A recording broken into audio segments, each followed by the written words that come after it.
سورۃ الفجر میں آتا ہے والفجر ولیال عشر والشفع والوتر واللیل اذا یسری هل فی ذلک قسم لذی حجر، قسم ہے فجر کی اور 10 راتوں کی اور جفت اور طاق کی اور رات کی جب وہ چلتی ہے، یقیناً اس میں عقل والے کے لیے بڑی قسم ہے۔ ابن عباس، ابن زبیر، مجاہد اور ان کے علاوہ بہت سے اگلے پچھلے اسکالرز نے یہی بات کہی ہے کہ ان 10 راتوں سے مراد ذوالحجہ کی پہلی 10 راتیں ہیں۔ ذوالحجہ کی 2 فضیلتیں ہیں بڑی، ایک یہ کہ حج کا مہینہ ہے، جیسے رمضان روزے رکھنے کا مہینہ ہے تو ذوالحج کیا ہے؟ حج کا مہینہ، اور دوسرا یہ کہ حرمت والا مہینہ ہے۔ رمضان کی فضیلت یہ تھی کہ اس میں قرآن نازل ہوا تھا اور اس میں روزے رکھتے ہیں، اور یہاں پر حج اور حرمت والے مہینے کتنے ہیں؟ کل 4 مہینے ہیں، رجب، ذوالقعدہ، ذوالحجہ اور محرم۔ اور حج کے مہینے کون سے؟ شوال، ذوالقعدہ، ذوالحجہ کے 10 دن۔ اس مہینے کی جو فضیلت ہے اس میں خاص طور پر اس کے جو 10 دن ہیں یہ افضل ایام الدنیا ہے، دنیا کے افضل ترین دن، سب سے بہترین دن۔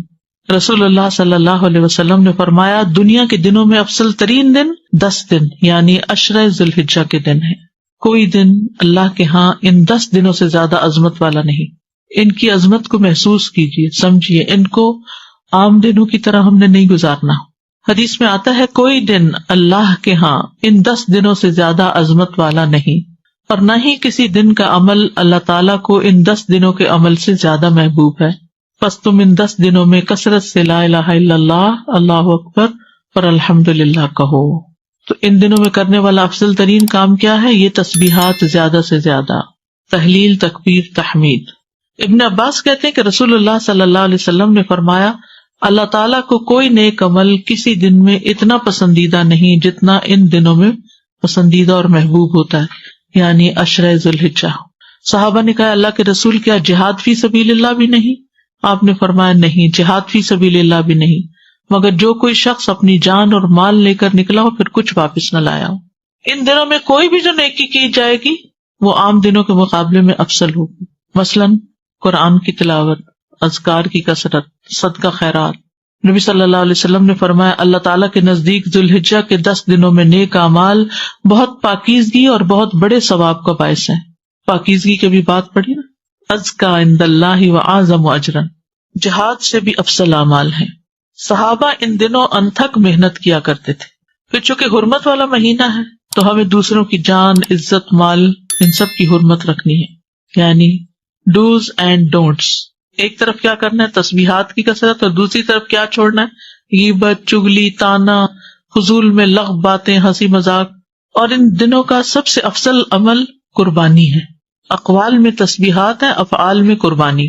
اپنے شر سے دوسروں کو محفوظ رکھنا، اپنی زبان سے دوسروں کو اذیت نہیں دینا، بدگمانی، تجسس، ٹوہ نہیں لگانا، آر نہیں دلانا، نفرت و بغض نہیں کرنا، ظلم نہ کرنا، نہ ہونے دینا، کسی کو بے عزت نہیں کرنا، آر دلانا اور تانا دینے والی عادتوں کو چھوڑنا ہے، ٹانٹنگ وہ جو عادتیں ہوتی ہیں نا ان کو بھی چھوڑنا ہے، غصہ نافذ کرنے کی طاقت رکھنے کے باوجود اس کو چھوڑ دینا ہے، گالی گلوچ، بد زبانی، ان چیزوں سے بھی بچنا ہے، مسلمان کو ہر طرح کی اذیت دینے سے رکنا ہے، رشتہ داروں کی قطع تعلق ہی نہیں کرنی، ان کو منانا ہے، ظالم رشتہ داروں پر بھی مہربانی کرنی ہے، اپنے شر سے پڑوسیوں کو بچانا ہے، اپنے ایمان کی تجدید کرنی ہے، صبر اور عفو درگزر کرنا ہے، اچھا اخلاق اختیار کرنا ہے، اول وقت پہ نماز پڑھنا ہے، قیام لمبا کرنا ہے، ہو سکے تو تہجد پڑھنا ہے، روزہ رکھنا ہے، حج کے لیے تو چلے گئے ہیں لوگ، ہو سکے تو حج کرنا ہے، مالی صدقات میں اپنے اہل و عیال کی ضروریات پوری کرنا،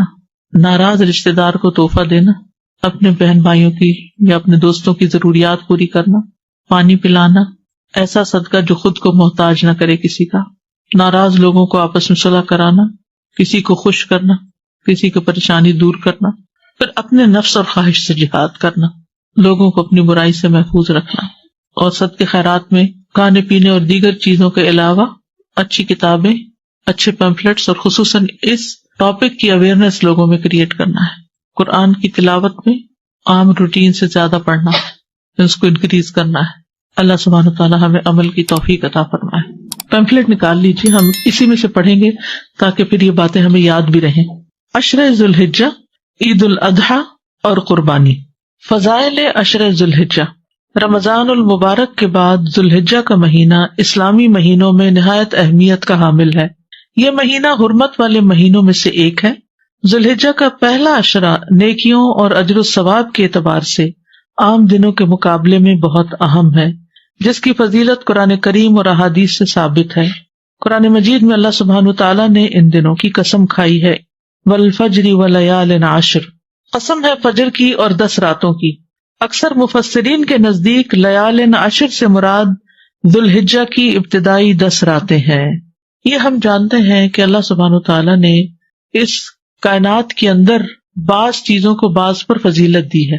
انسانوں میں سے سب سے زیادہ فضیلت کس کی ہے؟ انبیاء کی، اور پھر انبیاء میں سے محمد صلی اللہ علیہ وسلم کی۔ راتوں میں سے کس رات کی فضیلت زیادہ ہے؟ آخری 10 راتوں کی، اور اس میں سے لیلۃ القدر کی۔ مہینوں میں سے سب سے زیادہ فضیلت کس کی ہے؟ رمضان المبارک کی۔ دنوں میں سب سے زیادہ فضیلت کس کی ہے؟ ہر ہفتے میں جمعہ کی، اور سال میں ذوالحج کے 10 دنوں کی۔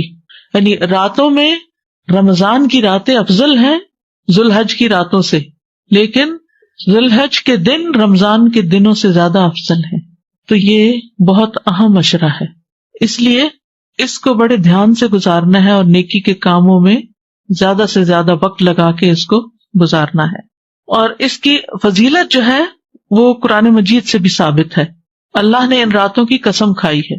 اللہ سبحانہ و تعالیٰ جب کسی چیز کی قسم کھاتے ہیں تو اس کو ایک طرح سے گواہ بناتے ہیں، اس چیز کی ایک اہمیت ہوتی، اس کے کچھ فائدے ہوتے ہیں۔ کن کن چیزوں کی اللہ تعالیٰ نے قسم کھائی ہے قرآن مجید میں؟ والشمس وضحاها، سورج اور اس کی دھوپ کی، اور والقمر اذا تلاها، چاند کی قسم کھائی ہے، اور والتین والزیتون، اور والطور والضحا والعصر واللیل والفجر۔ تو سب سے زیادہ تو یوں لگتا ہے جیسے اوقات کی قسم کھائی، فجر، عصر، ضحا، پھر اسی طرح آسمان کی، والسماء وما بناها، فرشتوں میں سے، والنازعات غرقا، ہواؤں کی۔ تو یہ جو اللہ تعالیٰ کا قسم کھانا ہے، یہ متوجہ کرنا ہے کہ اس چیز کی طرف انسان دھیان کرے، اس میں غور کرے اور اس کے فائدوں کو تلاش کرے۔ یہ جو یہاں ان 10 راتوں کی قسم کھائی، والفجر ولیال عشر، تو ان 10 راتوں پر توجہ کرنے کی ضرورت ہے کہ کون سی 10 راتیں ہیں، اور راتیں کہہ کر مراد دن لیا گیا ہے، یہ بھی یاد رکھیے۔ عربی زبان میں دن رات سے شروع ہوتا ہے۔ جب ہم کیا دیکھتے ہیں؟ چاند دیکھتے ہیں۔ رمضان کب شروع ہوتا ہے؟ چاند دیکھنے سے۔ عید کب شروع ہوتی ہے؟ چاند دیکھنے سے، ٹھیک ہے۔ تو یسألونک عن الاہلہ قل ہی مواقیت للناس والحج، یہ آپ سے سوال کرتے ہیں چاند کے بارے میں کہ چاند کی جو مختلف حالتیں ہیں، کہہ دیجئے کہ یہ مواقیت للناس، لوگوں کو اوقات بتانے کے لیے، والحج، اور خصوصاً حج کے اوقات بتانے کے لیے۔ تو لیال سے مراد لٹرل میننگ تو اس کا رات ہے، لیکن اس میں دن بھی شامل ہے۔ جیسے ہم کہتے ہیں 10 دن ہو گئے ہیں اس کام کو شروع کیے ہوئے، تو اس کا کیا مطلب ہے؟ اونلی ڈیز یا نائٹ بھی؟ نائٹ بھی انکلوڈ ہے، ٹھیک ہے۔ تو جب رات کا لفظ بولا جاتا ہے تو دن اس میں شامل ہے۔ تو یہ 10 دن جو ہیں، یہ نیکیوں اور اجر و ثواب کے اعتبار سے عام دنوں کے مقابلے میں بہت اہم ہے۔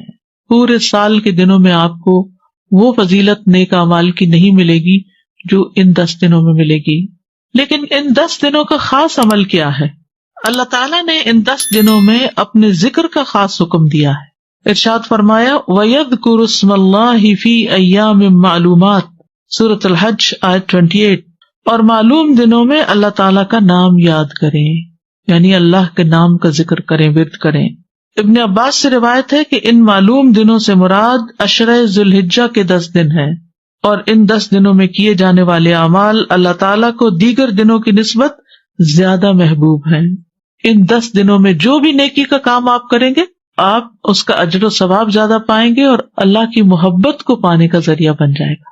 کل ہی کسی نے مجھے سوال کیا کہ ہم اللہ کی محبت کیسے پائیں؟ ان 10 دنوں میں زیادہ سے زیادہ نیکیاں کما کے اللہ کی محبت حاصل کریں، کیونکہ اللہ تعالیٰ کو یہ بہت پسند ہے کہ لوگ ان 10 دنوں میں عام روٹین سے ہٹ کر زیادہ نیک کاموں کی طرف متوجہ ہوں۔ تو اس عشرے کے اندر کیا خاص خصوصیت ہے؟ حج کا دن ہے، عرفہ کا دن ہے۔ پورے سال میں سے سب سے زیادہ بخشش عرفہ کے دن ہوتی ہے۔ حتیٰ کہ رمضان کی راتوں سے بھی بڑھ کر یہ دن جو ہے بخشش کا دن ہے. تو اس لیے انسان کو اس دن کی یعنی اسی عشرے میں چونکہ آ رہا ہے تو اس دن کی اہمیت کو محسوس کرنا چاہیے اور دعا کرنی چاہیے اس دن خصوصاً کہ اللہ تعالیٰ ہمیں بھی جہنم سے آزاد کر دے. یعنی اس مہینے میں 10 دن تو اہم ہے ہی، لیکن اس کا 11واں دن جو مینا میں گزارتے ہیں حاجی، ان کے لیے وہ دن بھی بڑا امپورٹنٹ ہے. ایام تشریق بھی اسی مہینے میں ہے، تو یہ بہت فضیلت والے دن ہیں. اور قربانی والا دن، اس میں ہم کیا کرتے ہیں؟ قربانی کرتے ہیں. اب دیکھیے کہ رمضان میں ہم ایک ہی کام کر رہے ہوتے ہیں نا، روزے رکھ رہے ہوتے ہیں یا قرآن مجید تراویح رات کو پڑھ رہے ہوتے ہیں، ایوری ڈے تقریباً سیم عمل ہو رہا ہوتا ہے. لیکن عشرہ ذی الحج میں ملٹیپل کام کر رہے ہوتے ہیں جن میں قربانی بھی ہے، جان کا صدقہ بھی ہے، اور روزہ بھی ہے عرفہ کے دن کا، یا پھر حج کرنا ہے عرفہ کے دن، یا پھر یہ تکبیرات خصوصی طور پر پڑھنی ہے جو خود بتائی گئی. یعنی یہ سارے اعمال بتائے گئے کہ ان دنوں میں کیے جائیں، عشرہ ذی الحجہ میں کرنے کے کام. اور پھر ان 10 دنوں میں کوئی عمل اس عمل سے زیادہ محبوب نہیں، اور وہ کیا ہے؟ لا الہ الا اللہ اور اللہ اکبر اور الحمدللہ پڑھنا. اس لیے ان دونوں طرح کی تکبیرات کو صحابہ جو ہیں وہ پڑھا کرتے تھے، اور یہ اجر عظیم پانے کے بہترین مواقع ہیں. صحابہ کرام سخت محنت کیا کرتے تھے. سعید بن جبیر ذی الحجہ کے 10 دن داخل ہونے کے بعد عبادت میں بہت زیادہ کوشش کرتے، اتنے کہ ان کی ہمت نہ ہوتی جس پر، یعنی کہ اپنی ہمت سے بڑھ کے ان دنوں میں اپنے آپ کو تھکایا کرتے تھے. آپ کے پاس یہ دوسرا پیمفلٹ بھی ہے بلو کلر کا، ہے نا؟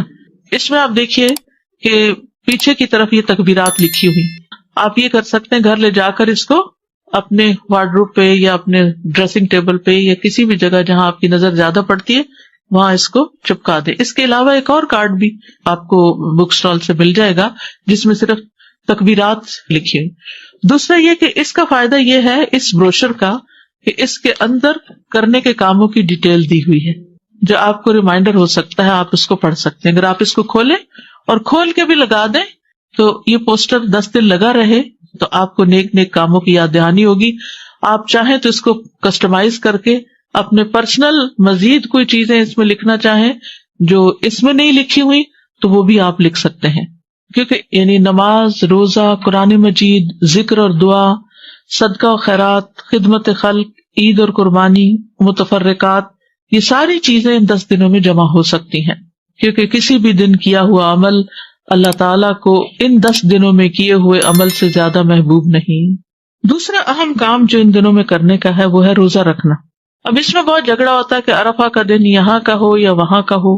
تو اصل حکم تو جہاں آپ رہتے ہیں اسی کی تاریخ کو دیکھا جائے گا، ورنہ اگر آپ کسی اور جگہ کے مطابق عرفہ مناتے ہیں تو اگلا دن پھر عید کا بھی کریے، پھر وقفہ دے کے تو عید نہیں ہوتی. لیکن اگر آپ کے دل میں پھر بھی اطمینان نہیں تو 2 دن روزہ رکھ لیجیے، ایک عرفہ کے میدان والے دن کا عرفہ کا دن اور ایک یہاں کا عرفہ کا دن. تو انشاءاللہ تعالی اللہ سبحانہ وتعالی قبول فرمائے. اور بہت ہی برکت والا روزہ ہے. یعنی آپ دیکھیں کہ رمضان کے روزے سے بھی برکت والا ہو گیا کہ یہ روزہ 2 سال کے گناہوں کی معافی کا ذریعہ بنے گا. اور ویسے بھی روزے کا ثواب کیا ہے کہ انسان کے چہرے کو 70 سال دور جہنم کی آگ سے کر دیتا ہے ایک روزہ. یعنی ایک روزہ آپ رکھتے ہیں تو آپ جہنم سے 70 سال دور ہو جاتے ہیں. اور پھر اگر دوسرا رکھتے ہیں تو 70 اور جمع کر لیں اور پھر اور کر لیں اور پھر اور کر لیں. تو روزے جو ہیں، جس کسی کو ہیل فائر سے ڈر لگتا ہو اور خوف آتا ہو تو چاہیے کہ پھر روزے رکھا کرے. اور خصوصاً جن کو اللہ نے صحت دی ہے، جوانی دی ہے، وہ ضرور کوشش کریں. یعنی جب انسان کے اوپر ضعیفی آ جاتی ہے، بزرگی، تو پھر ذرا مشکل ہو جاتا ہے. اور اگر دن لمبے ہو، میری والدہ 78 ایئرس کی تھیں اور جس مہینے میں فوت ہوئی ہیں اس مہینے کے بھی 3 روزے انہوں نے، جیسے یہاں اس حدیث میں ہے کہ ایام 20 کے روزے، وہ اس مہینے کی بھی انہوں نے رکھے، بلکہ اس ڈر سے کہ کہیں شروع نہ ہو گیا، انہیں پتہ نہیں چلا تو 1 دن پہلے بھی روزہ رکھ لیا. تو بدھ سے شروع ہونے تھے، انہوں نے منگل کا بھی رکھ لیا کہ کہیں میں بھول نہ گئی ہوں. ہوتا نا بڑے ہو کے انسان کو ڈیٹس اور دن اور وہ اوقات میں بعض اوقات خلل ہو جاتا ہے کہ کہیں مس نہ ہو جائے. تو ہمیں بہت زیادہ اپنے طور پہ کوشش کرنی چاہیے. پھر اگر بیمار ہیں آپ، کسی وجہ سے ہمت نہیں ہے، تو اللہ تعالیٰ جانتا ہے کہ آپ کی نیت کیا ہے. لیکن پہلے سے اگر نیت ہو نہیں میرے لیے تو بڑا ہی مشکل کام ہے، میں نہیں کر سکتا، تو پھر واقعی مشکل ہو جاتا ہے. ہوتا یہ ہے کہ جس طرح آپ سوچنے لگتے ہیں نا، چیزیں ویسے ہی ہونے بھی لگ جاتی ہیں. ہر چیز کی ایک فریکوینسی ہوتی ہے اور ایک آپ کے دماغ کی فریکوینسی. تو یہ ایک فریکوینسی دوسری سے جب ملتی تو پھر وہ ویسے ہی چیزیں نظر آنے لگتی ہیں اور ویسے ہی ہونے لگتی ہیں. تو اب آپ دیکھ رہے ہیں کہ یہ جو دن ہے حرمت والے اور فضیلت والے، ان میں عید بھی آ جاتی ہے، اور اس اعتبار سے بھی اس کی اہمیت ہے. ویسے تو ذوالحج کے مہینے کی فضیلت دو اہم اعتبار سے ہے. ایک یہ کہ اس میں حج ہوتا ہے، اور دوسرا یہ کہ وہ حرمت والا مہینہ ہے جن میں جان، عزت اور مال کی حرمت کا پاس رکھنا چاہیے. اور اس عظیم مہینے میں سب سے عظیم دن ہے، اور اس عظیم دن میں، عید والے دن میں، سب سے عظیم کام قربانی کرنا ہے اور حرمتوں کو پامال نہ کرنا. حرمتوں کو پامال کرنا کیا ہے؟ کہ کسی کی جان، مال، عزت پر ہاتھ اٹھانا، زبان کھولنا. حسن رضی اللہ عنہ نبی صلی اللہ علیہ وسلم کے اس قول کہ صبح آدمی ایمان والا ہوگا اور شام کو کافر، یا شام کو ایمان والا ہوگا اور صبح کافر، کے متعلق بیان فرماتے تھے کہ صبح کو اپنے بھائی کی جان، مال اور عزت کو اپنے اوپر حرام سمجھے گا، لیکن شام کو حلال سمجھنے لگے گا. اور اسی طرح شام کو حرام سمجھتا ہوگا اور صبح اس کو حلال کر لے گا. یعنی وہ اس حدیث کا مفہوم یہ بیان کیا کرتے تھے کہ ایک شخص ایمان میں ہے، دوسروں کے بارے میں اچھا گمان رکھتا ہے، شام تک موڈ ہی بدل گیا اور غیبت شروع کر دی یا کوئی الزامات دینے شروع کر دیے. تو اس لیے ان دنوں میں جہاں کچھ کرنے کے کام ہے وہاں کچھ نہ کرنے کے کام بھی ہے. جیسے کل میں نے عرض کیا تھا نا کہ دین مکمل نہیں ہوتا جب تک کہ ہمارے اعمال میں سے کچھ عمل آئے نہ اور کچھ عمل نکلے نہ. ہم بعض اوقات کرنے والے کام تو بہت سے کرتے رہتے ہیں اور نہ کرنے والے کام چھوڑتے نہیں، جن میں خصوصی طور پر حرمتوں کو پامال کرنا، کسی کی جان، مال، عزت، آبرو. رسول اللہ صلی اللہ علیہ وسلم نے فرمایا ایک مسلمان کی ہر چیز دوسرے مسلمان پہ حرام ہے، اس کا خون، اس کا مال، اس کی عزت و آبرو. اپنے ہر قسم کے شر سے دوسروں کو محفوظ رکھنا چاہیے. نبی صلی اللہ علیہ وسلم نے فرمایا تم میں سب سے بہتر وہ ہے جس سے خیر کی امید ہو. یعنی جب وہ سامنے سے آ رہا ہو تو آپ کہیں کوئی اچھی بات ہی کرے گا، اس کے منہ سے اچھی بات نکلے گی، یہ مجھے ذلیل نہیں کرے گا، یہ میرے ساتھ بدتمیزی نہیں کرے گا، یہ مجھے کوئی ٹانٹ نہیں کرے گا، یہ میرے پہ کوئی چڑھائی نہیں کرے گا، خیر ہی ہوگی اس سے. تو آپ سوچئے کہ ہماری پرسپشن کیا ہے جب ہم کسی سے ملتے ہیں یا دور سے آ رہے ہوتے ہیں تو لوگ ہمیں دیکھ کے کیا فیل کرتے ہیں؟ اچھا فیل کرتے ہیں یا they get scared کہ پتہ نہیں ابھی کیا ہونے والا ہے، کیا کرے گا، کون سی بات مجھے پرانی یاد کرا دے گا اور کہاں سے تانا دے دے گا. یعنی کچھ لوگوں سے اپنی عزت بچانی پڑتی ہے اور ایسے لوگ کترا کے نکل جاتے ہیں.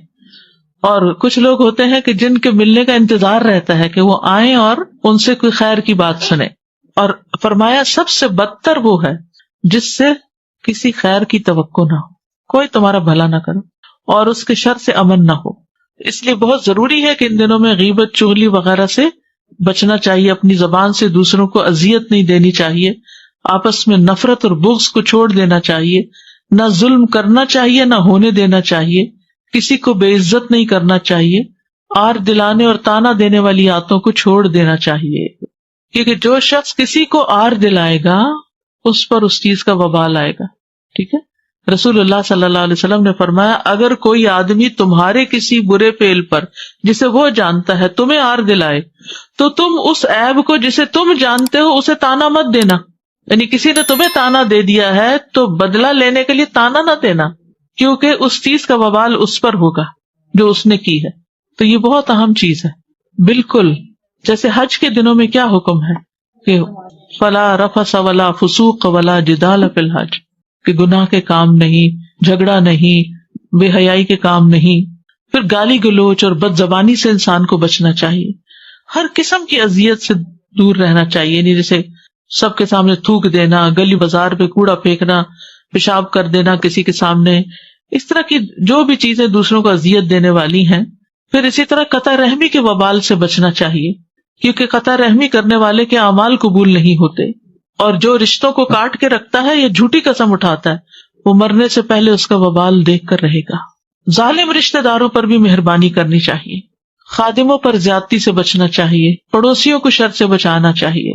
عید کے دن 2 رکعتیں بس جلدی سے پڑھ کے فوراً لوگ کھڑے ہونے لگتے ہیں، یا تو واپس جانے لگتے ہیں یا پھر ایک دوسرے سے گلے ملنے لگتے ہیں، امام صاحب بول رہے ہیں پرواہ ہی نہیں ہے۔ تو جتنی نماز امپورٹنٹ ہے، ایسے ہی یہ نماز کا حصہ ہے، یہ خطبہ بھی سننا لازم ہے۔ تو اس وقت خاموشی ہونی چاہیے، جیسے جمعے کے خطبے میں خاموشی ہوتی ہے، پورے ادب، احترام اور وقار کے ساتھ۔ ہوتا یہ ہے کہ بعض اوقات ہم لیٹ پہنچتے ہیں، اسی لیے یہاں یہ بھی لکھا گیا جلدی پہنچے۔ لیٹ پہنچتے ہیں، راستے میں بیٹھ جاتے ہیں یا گاڑی ڈبل پارکنگ کر کے آ جاتے ہیں، تو پھر جلد بازی ہوتی ہے کہ بس سلام پھیریں اور فوراً نکلیں، یا پھر کام پہ جانے کی جلدی ہوتی ہے، تو یہ ان آداب کے خلاف ہے بات، تو اس پر توجہ کرنی چاہیے۔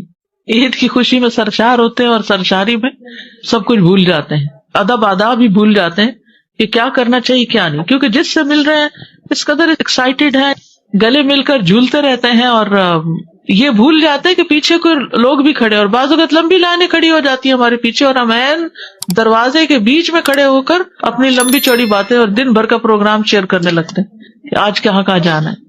تقبل اللہ منا و منکم، اللہ تعالیٰ ہم سے اور آپ سے عبادت قبول فرمائے۔ نماز عید کے لیے ایک راستے سے جانا اور دوسرے سے واپس آنا، ہلکے پھلکے کھیلوں اور اشعار کے ذریعے خوشی منانا۔ جی، بچوں کے ساتھ یعنی خاص طور پر کچھ نہ کچھ ایسا پروگرام رکھا جائے کہ جس سے انہیں محسوس ہو کہ آج خوشی کا دن ہے۔ قربانی جو ہے نا، یہ اللہ کا قرب حاصل کرنے کے لیے کی جاتی ہے۔ لوگ اس میں بڑی لمبی چوڑی بحثیں کرتے ہیں، جس کے پاس 7.5 تولے سونا ہو اس پر قربانی واجب ہے، اور جس کی جاب اتنے پیسوں کی ہو وہ قربانی کرے گا۔ تو اصل بات یہ ہے کہ قربانی اللہ کے قرب کے لیے ہوتی ہے، کہ ہم اللہ کے قریب ہوں اور اللہ کی محبت میں کی جاتی ہے، شکرانے کے طور پر ادا کی جاتی ہے کہ اللہ نے ہمیں نعمتیں دی ہیں، ہم دوسروں کو بھی نعمتوں میں شریک کریں۔ تو اس میں لمبی چوڑی مین میخ نہیں نکالنی چاہیے، اور اگر آپ کے اندر وسعت ہے تو قربانی کر لیں، کیونکہ اصل چیز ہے وسعت، کہ آپ اپنے اخراجات پورے کرنے کے قابل ہیں، اور اگر ایک قربانی بھی سب گھر والوں کی طرف سے ہو جائے تو کافی ہوتی ہے۔ قربانی کے بعض اوقات لوگ عجیب و غریب مقاصد بنا لیتے ہیں، دوسروں کو شو آف کرنا، دکھاوا کرنا، اور تفاخر اور مہنگے مہنگے جانور خریدنا، تو یہ کوئی دکھاوے کا موقع نہیں ہے، بلکہ خالصتاً اللہ کو راضی کرنے کے لیے قربانی کرنی چاہیے۔